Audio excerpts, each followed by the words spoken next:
மனிதர்கள்ல ஒரு சிலரை அதிர்ஷ்டமானவங்கன்னு ஒரு சிலரை துரதிர்ஷ்டசாலின்னு நம்ம நினைப்போம்.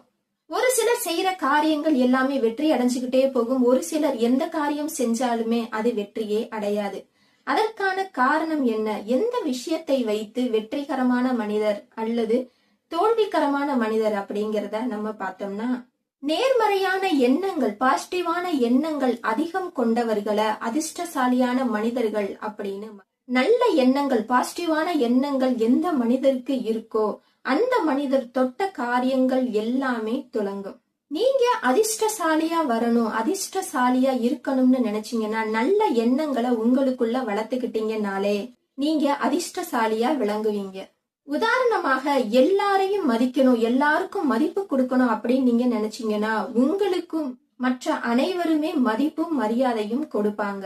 அனைவராலையும் நீங்களும் மதிக்கப்படுவீங்க. அந்த மாதிரி நல்ல விஷயங்களை உங்களுக்குள்ள வளர்த்துக்கிட்டு அதை செயல்படுத்தினீங்கன்னா, அதனுடைய செயலின் பலனாக உங்களுக்கும் நன்மை நடக்க ஆரம்பிக்கும். நீங்களும் அதிர்ஷ்டசாலியாக விளங்குவீர்கள்.